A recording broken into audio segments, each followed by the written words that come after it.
Hello, welcome to the Northeast Ohio Media Group debates. I'm Bob Sandrick, and today we're hosting a debate for the Beachwood School Board. The election is November the 3rd. The candidates will introduce themselves in a moment, but first, here are the rules. Each candidate will have 1 minute to introduce themselves and explain why they're running. Then we'll ask questions, giving each candidate 90 seconds to answer and a minute to follow up. At the end, if we have time, we will allow 10 minutes for the candidates to ask each other questions, with 60 seconds permitted for the answers. So let's get started. The candidates are incumbents Joshua Mintz and Steve Rosen. And Joshua, you can go first. Tell us a little bit about yourself and why you're running. I'm Josh Mintz. I am seeking re-election for school board. I am born and raised in Beachwood, graduated in '93, and chose to come back and raise my children here. I have kids in 1st grade and 4th grade, and I care about the community, our city, our schools, and all the kids. And I want to assure that they get the best education and think that I can add a lot, and have in my year as a board member. I've taken a very hands-on approach, and I want to make sure that our administration continues to hire the best and brightest teachers for our kids, and that we complete the projects that we've started since I've been on the board. Okay, thanks. Steve? Hi. First of all, thank you, Northeast Ohio Media Group, for offering this opportunity for voters to learn more about us.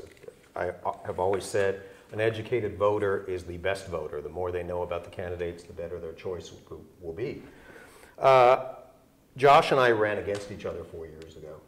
We were both lucky enough to be chosen by the voters of Beachwood to represent them on the board, and Josh has been a great addition to the board. I'd like to believe that I'm a great addition to the board. We've started several projects over the last few years. We need to finish those projects. We have a vision for where we want our schools to be. We're working every day to make sure we get to that destination, to that goal. Our schools are at the peak. They've never been better. And when residents in the community say to me that Beachwood schools aren't the same, I absolutely agree with them. They're better than they've ever been. Our scores on our standardized tests have never been higher. Our student achievements have never been higher. And I want to ensure that we continue to improve on a daily basis.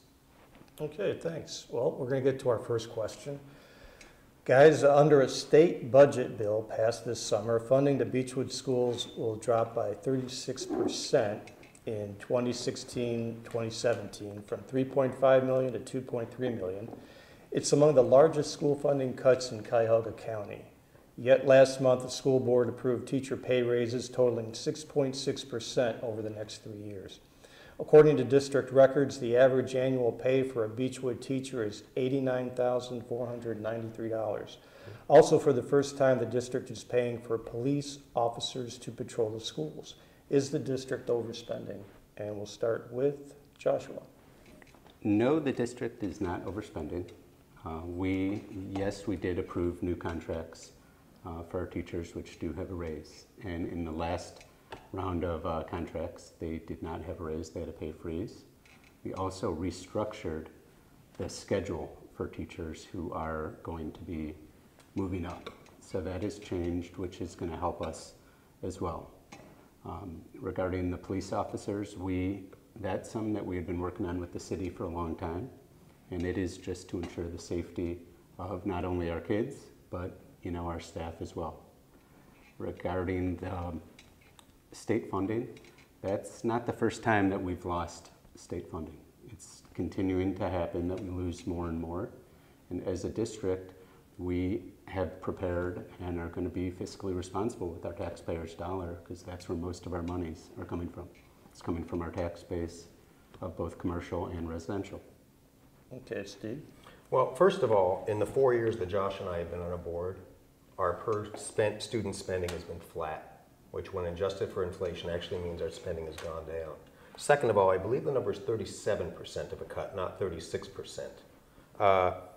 Unfortunately, elections have consequences, and when the voters of this state chose Governor Kasich to have a second term, Governor Kasich gets to set the budget. Governor Taft had eliminated the personal tangible property tax, and we were being held harmless for that on a yearly basis. Governor Strickland held us harmless for that, Governor Kasich held us harmless for that for a few years, and then decided he would no longer do that. And so yes, we did see a cut.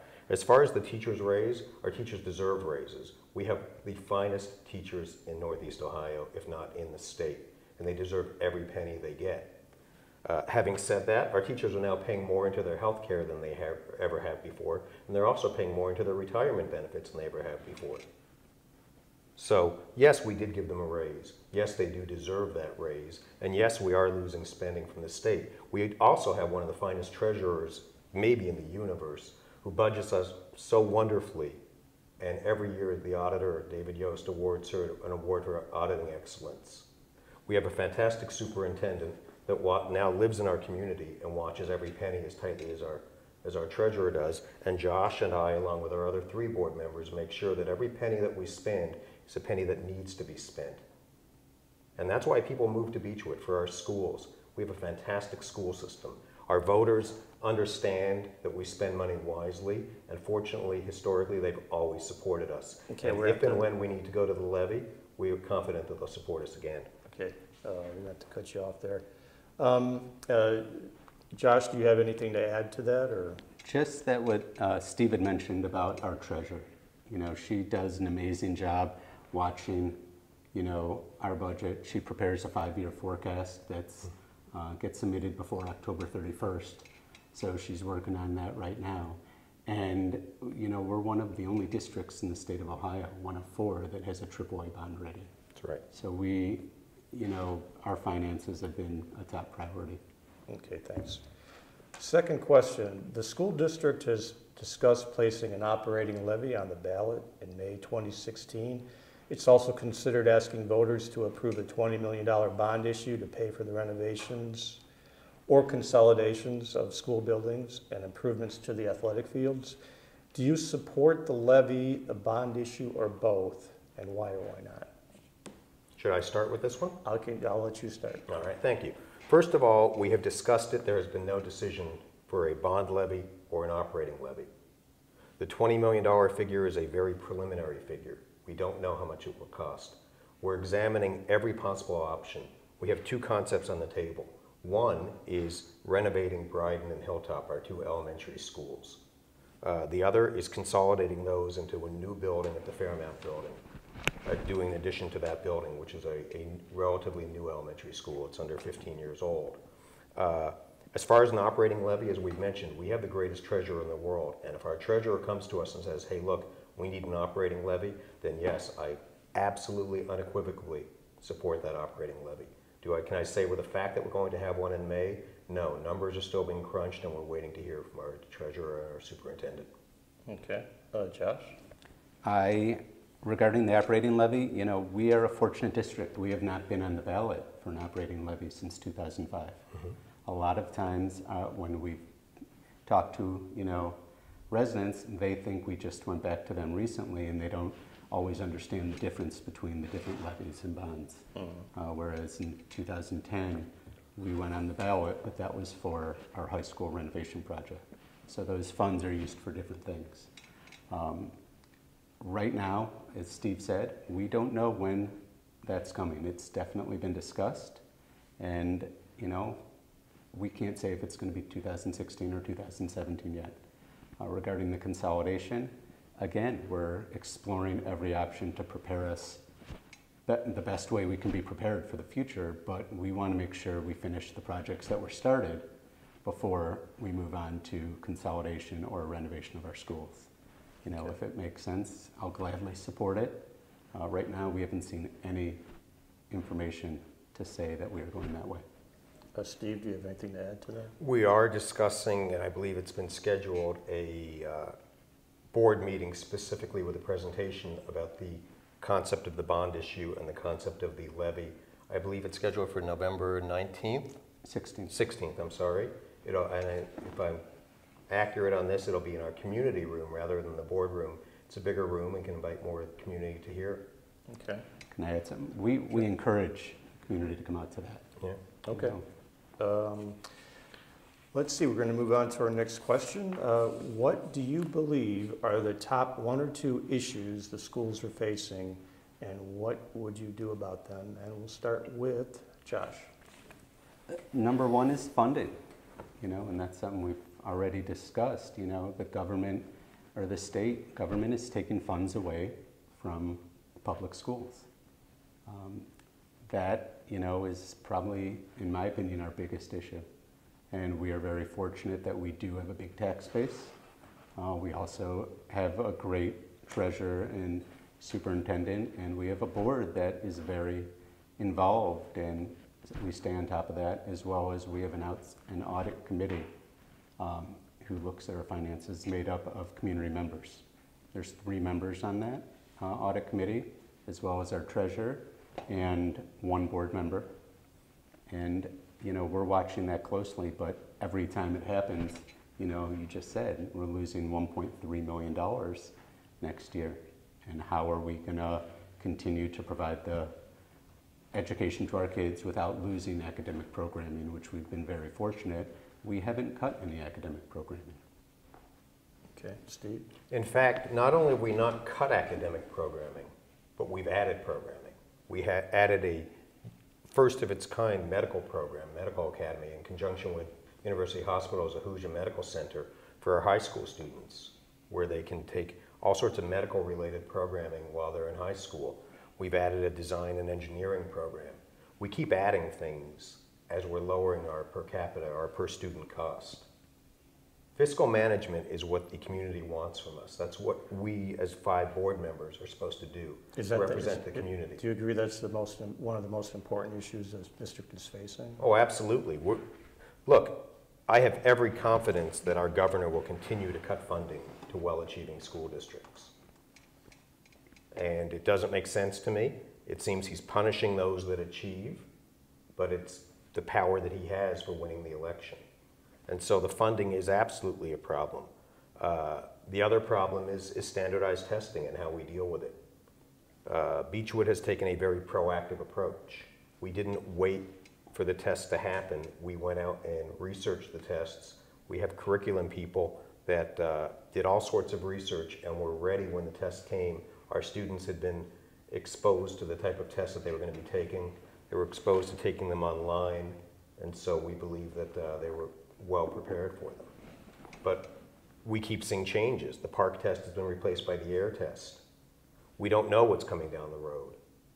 And so that's an interesting thing when you're trying to plan a school year and you don't know in September what the test is going to be in April. We need greater accountability from Columbus so that we know what's going on. Joshua, do you have anything to add? I do, and it's going to go away from the testing, but it's the other issue that I feel is, the key issue, and that's the other one we discussed, our facilities. Hilltop School was built, I believe, in 1956. Bryden, right around the same time. We need to do something, whether it is consolidation or renovation of these buildings. We can't keep them where they're at. And that's, as we said, those are issues that we are on top of. We've got committees for the consolidation renovation. We also have committees for the athletic improvements. And those are things that we need to take care of if we want to bring and attract new families to Beachwood. Absolutely. Okay. Do you believe the $35.6 million renovation of Beachwood High School was a success? I'll start with Steve. Absolutely. Everything that was done has worked out beautifully. There's one shortcoming that I felt, and that was insulation in the roof of the new wing. I would have liked to see greater insulation, but it's up to code, it's up to standards. I still would have liked to see more for greater energy efficiency. But the building itself is fantastic. There's basically no surface that was untouched. I think that there was a shortcoming in the way it was marketed. Now, Josh and I weren't on the board when this was being planned, although I was attending board meetings for years as a resident and as a parent. I think that the impression was that everything was going to be done with that one issue. And if you look at the history of Beachwood High School, it was built in sections because you can never do a bond issue large enough to do the entire project at once. And so there were things that weren't done in this project. The athletic fields, the auditorium, the nanatorium were not redone. And so those remain to be done. But if you look back at the history, we weren't told that those were going to be done. So everything that they said they would do, they've done, and it's a fantastic facility. You walk in there and it's almost like you're walking into a college setting. There's a bookstore as you enter the lobby. It's a large campus with almost a quarter-mile walk from one end of a wing to the other end of another wing. And as my daughter's gone off to college this year, she says, I have shorter walks now on my college campus than I did in my high school campus. Okay, we're going to stop and go to Joshua and see what you think of it. What do you think of the renovation? I think it came out great, but I am a little disappointed. I think that there were things that were initially discussed with the community that did not get completed. Such as? The auditorium. That wasn't supposed, when you remodel, a school, instead of knocking it down and starting from scratch, things are going to come up, and that's what happened with ours. Our auditorium was supposed to get a facelift. It's going to be totally redone now because we've had it down for 2 years. Also, there were supposed to be some minor improvements to our athletic facilities as well as the pool. And those are things that we haven't completed yet. So that's why I want to make sure I get back on the board for another 4 years so that we can complete those things, but also plan for the next phase, which is the other buildings or the consolidation. But it's a lot of work and a lot to put on our administration. And as a board, we need to work together to make sure that we are prepared, but we also do the job that said we were going to do. And Steve, what do you think about that auditorium situation? Well, the auditorium had to have sprinklers taken care of and some work done on the inside when new ductwork was put in. And so it was out of commission. We had the option 2 or 3 years ago, 2 years ago, of doing a Band-Aid to the auditorium so it would be usable. At that point, I was in favor of the Band-Aid. I was outvoted, and so it didn't happen. But the reason it didn't happen was a valid reason. The concept at that point was, okay, now we will redo the auditorium. We've had plans drawn up for the auditorium. We hired a construction manager, had an architect draw up plans, went and had bids issued. The bids came in and we looked at them, and our administrative team looked at them and said, these bids are out of line. We're not spending this much money. We reject all of these bids, and we asked for a new round of bids. And so we haven't turned a shovel on the auditorium yet, nor have contracts been issued. But that's what fiscal responsibility is. That's saying, you know what, we're not just accepting whatever bid you give us. We're going to make you sharpen your pencils and come back to us with lower numbers. Okay. We're going to move on to the next question. You were talking a little bit before about the consolidation of Bryden and Hilltop, or the proposed consolidation. And there's also been talk of renovating. Do you support the consolidation of those two schools, the two elementary schools, or do you think it would be better to renovate them, and why or why not? And we'll start with Joshua. So I was the first one to come out and say I like the small school field. So I was not for consolidation. I will gladly support it, but it's got to be proven, one or the other. Are we better off in the long run by renovating these schools? Did we learn from things that came up with our high school that maybe it doesn't pay to renovate them? Or are we better off with consolidation? And that's what, we have a committee right now of community members. We have our administration on that committee, as well as an architect that we hired, and that's what's going to be presented on November 16th. And at that time, if it makes sense, I'll gladly support it, but there was just way too much that wasn't brought up in that last, presentation to us when they said it was a $20 million project. There was we don't know what we would get for the Bryden land or what we would do with it. There was no talk about traffic issues on Fairmount. If all of a sudden we're consolidating 2 additional schools into Fairmount, is that going to affect traffic? So there are a lot of things that still need to be discussed before we can make a decision that big for our community. Steve? Well, 4 years ago when I ran, I was all in favor of the consolidation. And in fact, the newspaper credits me with the idea of the consolidation. I don't believe it was my idea, but they still gave me credit for the idea. I'm still in favor of the consolidation, and I'll tell you why. Last night, my wife was volunteers with the PTO, and she was selling membership at Hilltop School. It was 80 some odd degrees out last night. Hilltop School is not air conditioned. Bryden School are not air conditioned. To air condition them would mean replacing all of the wiring in the building. We learned from the high school renovation project that when you open up walls of old buildings, you have no idea what's in there. There's no plans for these buildings. And so as good a job as they did on the high school renovation, there were unexpected things that we discovered when we opened up walls. I have to believe that it would be cheaper to build a single structure on the Fairmount property adjacent to the Fairmount School than it would be to renovate the two school buildings, Bryden and Hilltop. In addition, there's the question of where do we put our Bryden and Hilltop students when we're doing this renovation. The renovation can't be done over a summer. It's going to have to be far more extensive than that. So where are we going to put the students while we're doing that? And if we're doing the renovation and the students, let's say they're in portable classrooms, what's that going to do for a few years to people that are looking at moving into the Beachwood community? Are you going to say, well, I'll move here, the schools are great, but for a year or two, my kids are going to be in a portable classroom? If we can do the renovation at Fairmount, we could do that while school is open, and then open up a new building without interrupting the children's education at any point. Okay, thanks. Josh, do you have anything to add to that? I do, and it goes back to, needing to know all the facts.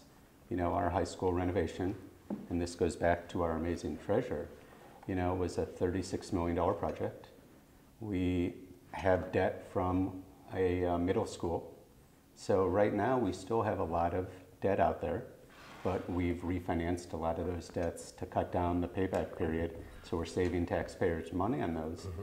But if we go and add another 20 million, or if this becomes more than 20 million, which is what I had thought initially at that presentation, if this becomes another 30 or $40 million project, we have to be careful of what is our debt limit and, how much is this going to affect the taxpayers. Okay. Well, we'll move on to the next question. Recently, the district's Director of Marketing and Communications resigned. The superintendent, Robert Hardis, said the district will handle his chores with existing staff, at least for now. Do you believe the district should replace him? And we'll start with Steve.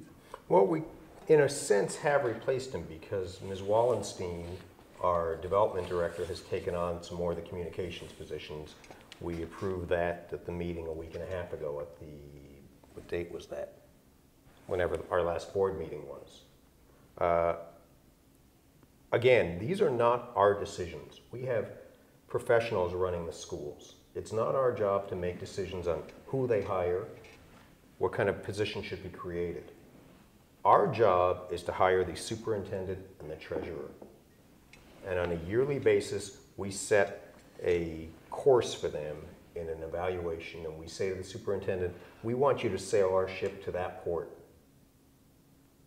It's our superintendent's job to trim the sails and to man the ship and to make sure it's working properly. We are there to make sure that the community's money is well spent and to oversee things for the community. We just did the most important job that we have, and that was promoting Bob Hardis from assistant superintendent to superintendent. There's no way we're going to let Michelle Mills, our treasurer, ever leave, and I don't think we'd ever let Bob Hardis leave. And so they are the professionals, and if they decide that we need a full-time marketing position, then I defer to their judgment. Okay. Josh? I agree a lot with a lot of what Steve said. Our job as a board member, is, the superintendent and the treasurer, they, report to us and they give recommendations. A lot of community members don't understand that. So they think that we have much different roles. And sometimes, when we're sitting, or wearing our hats as a board member, people don't understand we don't control those decisions.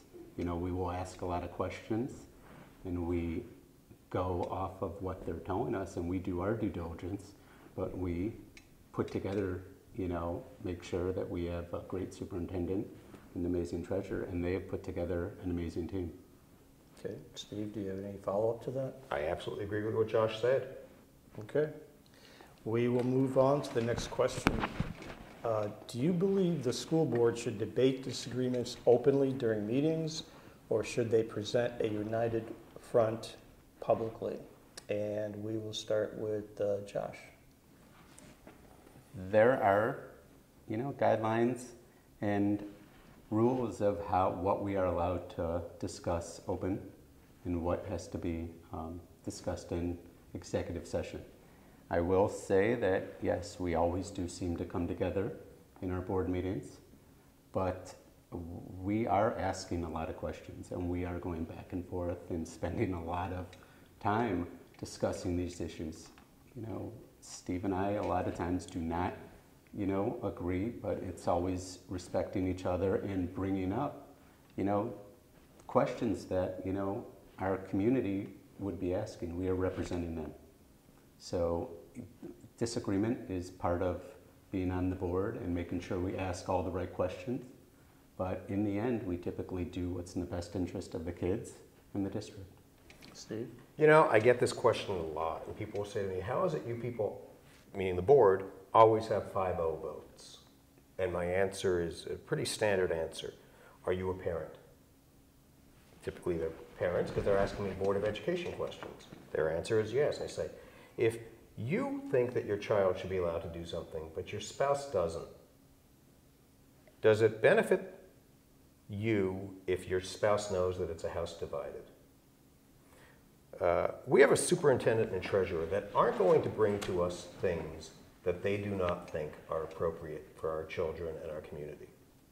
And so there are times, yes, that we may not absolutely agree. But again, I defer to their expertise.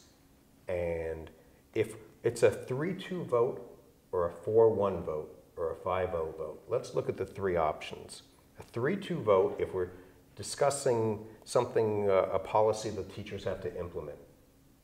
What does it say to the students and to the teachers if they see that the board doesn't absolutely believe this policy?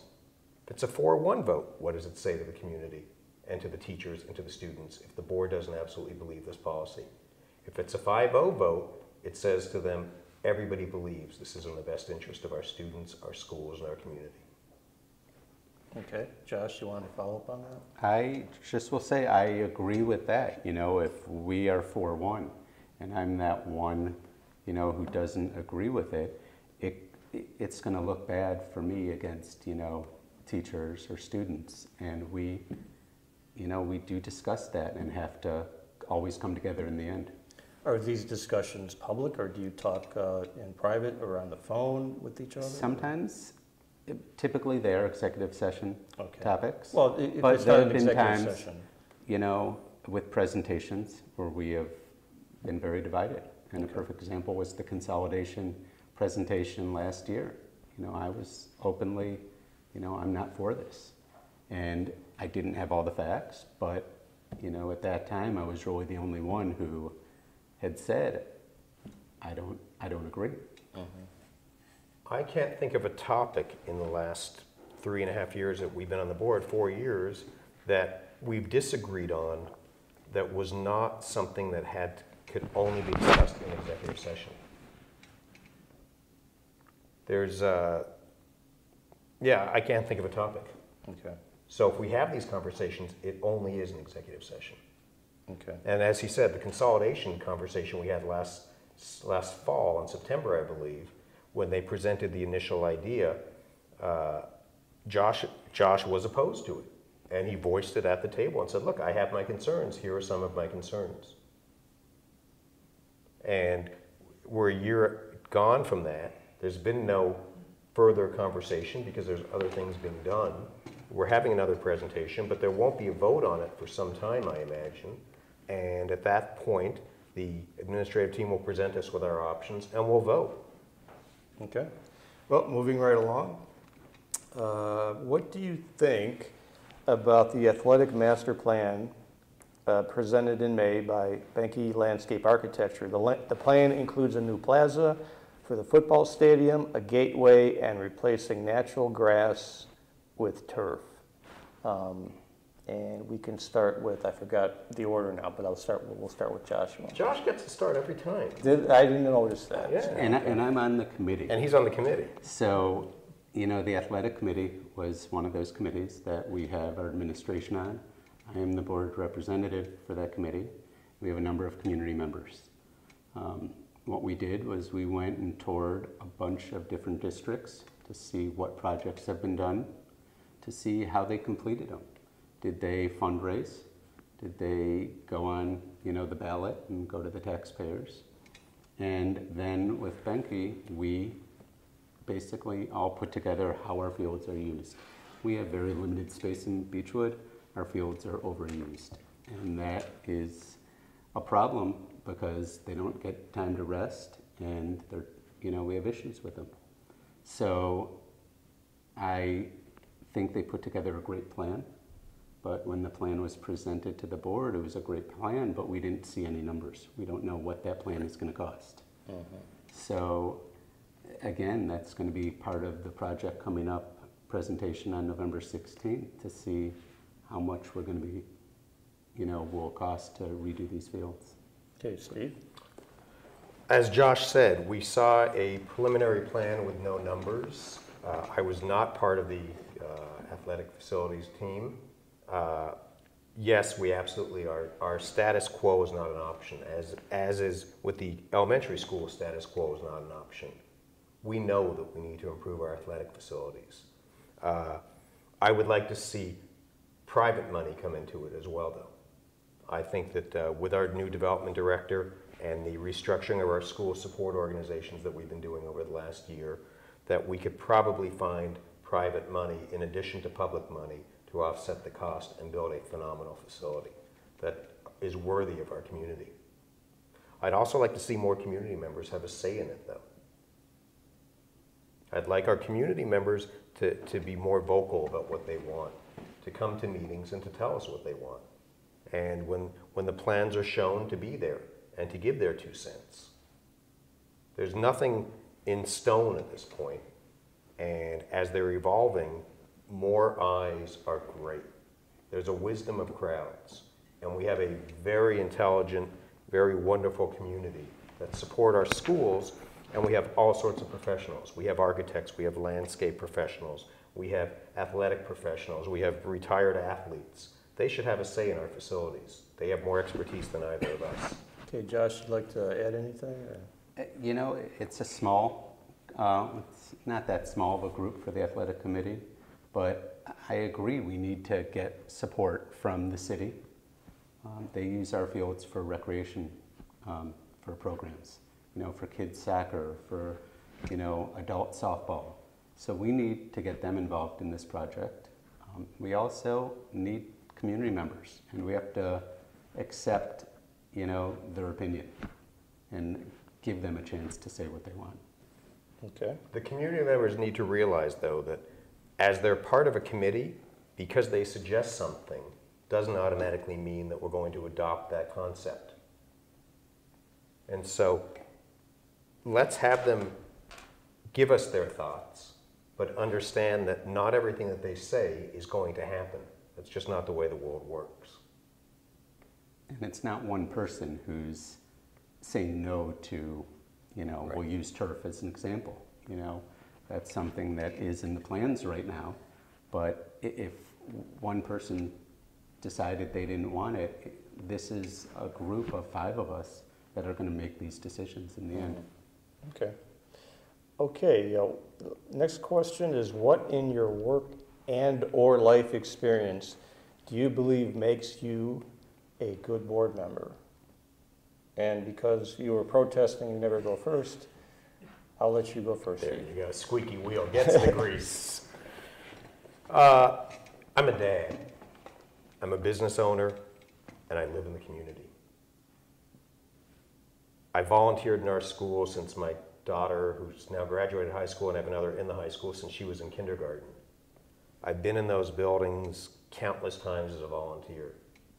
I've read countless papers and attended countless seminars over the last 4 years, And I'm the only board member to attend the Ohio School Board Association show the past couple of years.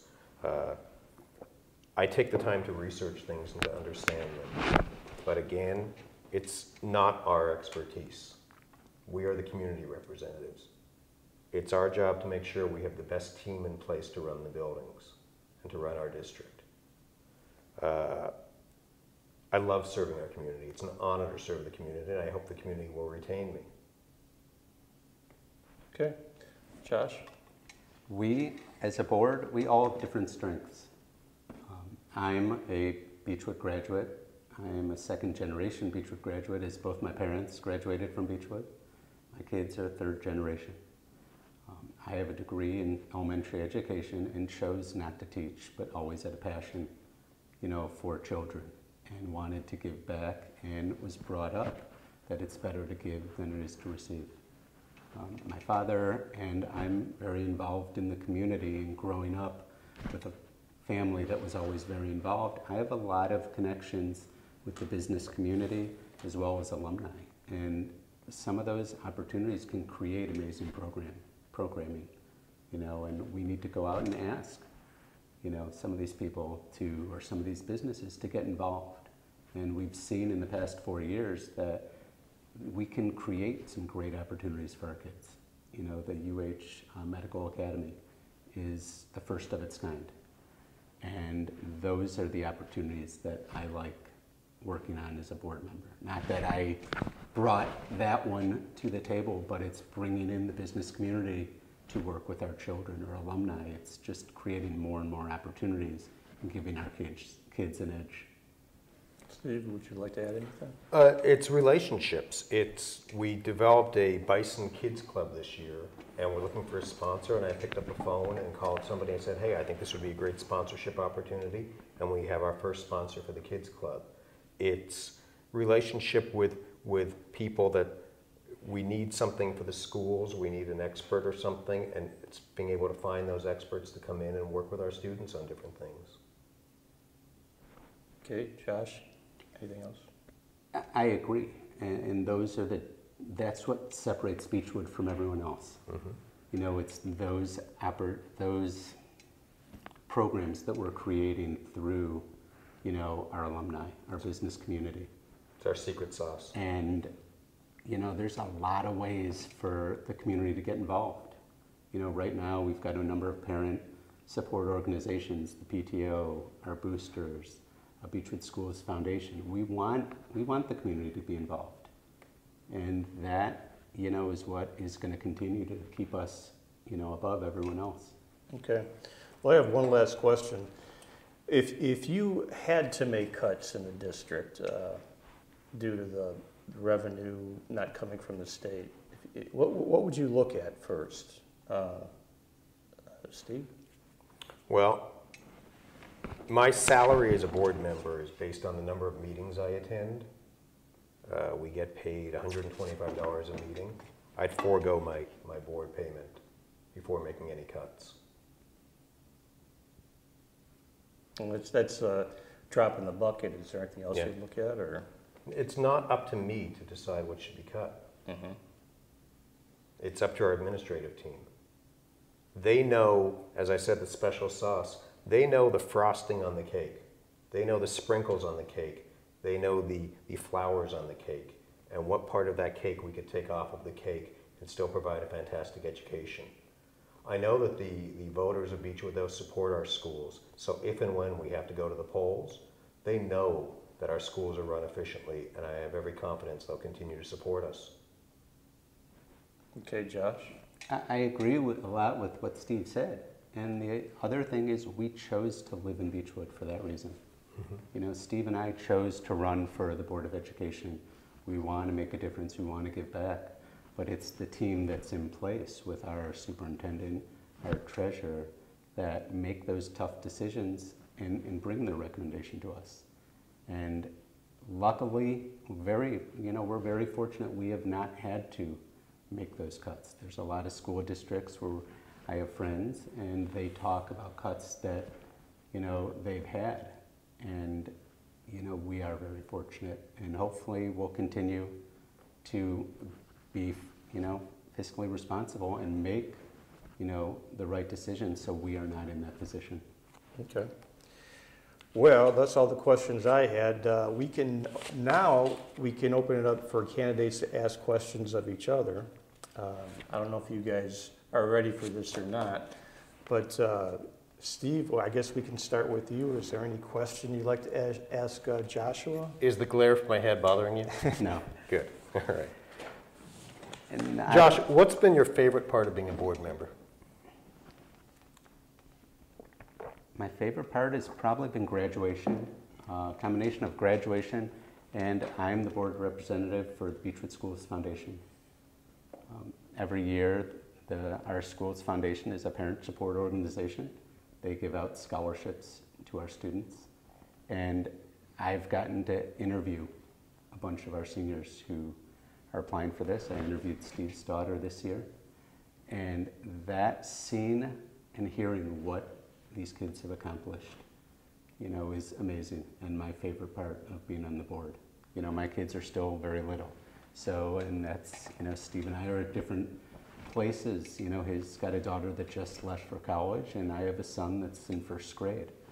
So I'm not involved, in the college process and hearing about what's going on in the high school as much as I am helping a 9-year-old with math or my first grader with spelling. So being able to hear about the amazing things that these kids are doing has been my favorite. Okay. Now, Joshua, do you have a question that you've always wanted to ask Steve but never had the opportunity, and this is your chance? This is it. Bring it. I have nothing. Nothing. Okay. No. Well, you may regret that later, but Right. Very possibly, but I wish Steve luck. And, like I think we said earlier, we do not always agree. But Steve and I are doing this for the same reason, and that's the kids in the community in our city. Okay. Well, guys, thanks for coming out tonight. I appreciate all your thoughtful comments, and that's it for tonight. Do we have a closing statement or anything? Oh, actually, do we have time for a closing statement? You can go right ahead if you like. We can start with Joshua. I just want to thank you for giving us the opportunity here today. And, if elected again, I'm going to continue to use my hands-on approach and do the best job I can do for, not only the kids, but the community. Steve? Thank you again for having us. Beachwood voters, you get 2 votes. I'd like 1, and I think your other vote should go to Josh Mintz right here. I know Josh's heart. I know Josh is a good guy. I know Josh cares about our students and our school and our community, as I do. We're lucky to live in Beachwood. You made the choice to live in Beachwood like I made the choice to live in Beachwood, and we chose it for the fantastic schools that we have, among the top in the state. Our high school is in the top 1% in their nation. Bryden Elementary School, where I'm honored to be the board rep, is the #1 public elementary school in the state. We have a fantastic, growing, diverse community. We need to build upon the strengths of our community, and I truly believe it's better in Beachwood, and our best days are absolutely ahead of us. Thank you. Okay, guys, thanks again. And we just want to remind everyone to check back to cleveland.com to read stories about the debates, issues, and candidates for the upcoming election. Early voting starts October the 6th. Thanks again for joining us, and good night.